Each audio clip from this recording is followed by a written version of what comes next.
I'm Joe Catalano with an AM Quincy News update for Wednesday, August 28th. A group of about 50 migrants slept outside the Wollaston MBTA station in Quincy on Monday night. The migrant families, most or all from Haiti, had their belongings stacked outside the T-stop last night as well. They had to leave hotel rooms where they'd been staying on Monday because emergency relief funds ran out. Thanks to a grant from the United Way, volunteers from the Boston Immigrant Justice Accompaniment Network had been paying for temporary housing, but now the grant money is gone.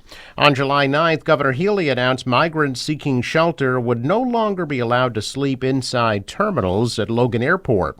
The volunteer organization, which has been helping the Haitian migrants, said the governor should greenlight rainy day account funds for emergency shelters to offset the humanitarian crisis. Healy has said the state's emergency shelter system must be capped at 7,500 families and is beyond capacity. The governor has asked the nonprofits assisting them to bring them to family welcome centers so they can be referred to a temporary respite center. One of those centers is located nearby at Eastern Nazarene College in Quincy. However, under the state policy, which is partly aimed at controlling costs, a family which takes up to a 5-day stay at one of the state's respite centers is ineligible to apply for a more permanent shelter placement for 6 months. The United Way said it provided a $75,000 grant along with the Boston Foundation to the community group. The United Way continues to fund up to a dozen safety net shelters around the state. The T has reported no issues and said that it is committed to a clean and safe transit system for its riders. As part of Attorney General Andrea Campbell's ongoing efforts to curb rate violations by temporary nurse staffing agencies, which has resulted in nearly $900,000 in recovery, her office announcing 2 additional settlements with agencies based in Quincy and Waltham. The settlements resolve allegations that IntelliCare in Quincy and ConnectRN in Waltham each failed to comply with regulations by charging long-term care facilities for nursing services at rates above the maximum rates allowed by the state. Under the settlement, IntelliCare will pay more than $500,000, including more than $236,000 in restitution to affected long-term care facilities and about $270,000 in penalties. The penalties will be distributed to the state's long-term care facility quality improvement fund, which was created to improve the quality of care at long-term care facilities. Under the terms of the settlement, IntelliCare and ConnectRN have also agreed to update their software and practices to ensure compliance with state regulations. Early voting continues in Quincy leading up to next Tuesday's state primary. Registered voters may cast ballots at Quincy City Hall today through Friday from 8:30 to 4:30. Friday is also the last day to cast an absentee ballot. Mail-in ballots must be received at the city clerk's office by Tuesday at 8 p.m. In-person voting will take place next Tuesday from 7 a.m. to 8 p.m. at all 31 precincts in Quincy. City Clerk Nicole Crispo is predicting a voter turnout of anywhere from 20 to 30% for the primary. Quincy College recently celebrated the graduation of 21 Boston residents who completed the school's Life Sciences Job Training Program.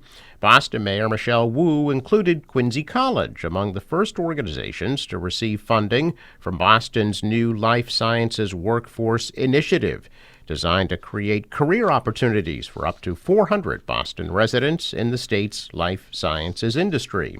Quincy College launched 2 biotech boot camps of free 4-week programs for the Boston students who will be qualified to obtain in-demand jobs in the industry. Quincy College's biotechnology program has been hailed as a model by the Massachusetts Life Sciences Center, which has awarded the college nearly $2 million in grants. The Arc of the South Shore in Weymouth has a new chairman of the board. Marnell Wall from Norwell was recently appointed to lead the nonprofit agency, which has been assisting individuals with disabilities for 73 years. Wall is co-founder and chief operating officer of Infranet Solutions in Quincy. She's also the co-owner of cybersecurity company Tuttis Group. Wall's been on the board of South Shore ARC since 2018 and also serves on various town committees in Norwell. Planes are sweeping the Plymouth County area, spraying anti-mosquito pesticides aimed at addressing the deadly mosquito-borne Triple E virus. State Department of Public Health announced plans to conduct aerial spraying in Plymouth County throughout the night. Truck-mounted spraying took place in parts of Worcester County. Crews loaded 2 small planes at Plymouth Airport to help distribute the pesticide. Each plane took off around dusk, carrying about 200 gallons of spray. To date, the state has classified 10 communities as being at high or critical risk for Triple E. 13 communities were included in the aerial and truck-mounted spraying areas between Plymouth and Worcester counties. Eastern equine encephalitis, known as Triple E, can be contracted through a mosquito bite.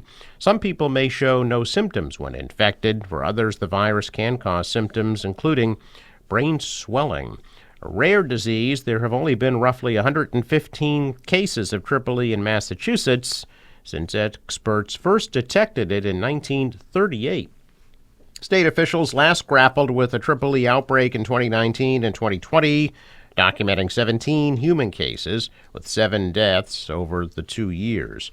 Officials announced this year's first human case of Triple E earlier this month after a man in his 80s was exposed to the virus in Worcester County. In Plymouth, town officials have taken steps to keep community members safe, closing town parks and fields from dusk until dawn. Check of business news this morning, and stocks are mixed. The Dow is up 9 points. The Nasdaq rose 29. The S&P is up 8. Asian stocks are mostly lower.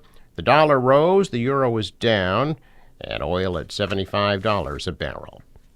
Sports: Red Sox snapped their losing streak, beat the Blue Jays 6-3 at Fenway last night. Series continues tonight at 7:10. The National Weather Service forecast. For today, hazy, warm, and humid with a high of 88 degrees. There's a chance of an afternoon thunderstorm. For tonight, gradual clearing, a low 67. Tomorrow, partly sunny at a high 74. Sunny 73 on Friday.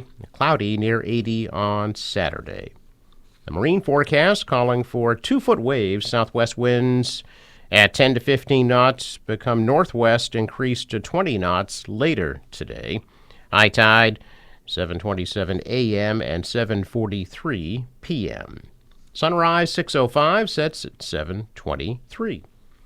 Reminder, Fore River Bridge scheduled to open tonight at 6 p.m. I'm Joe Catalano with an AM Quincy news update for Wednesday, August 28th.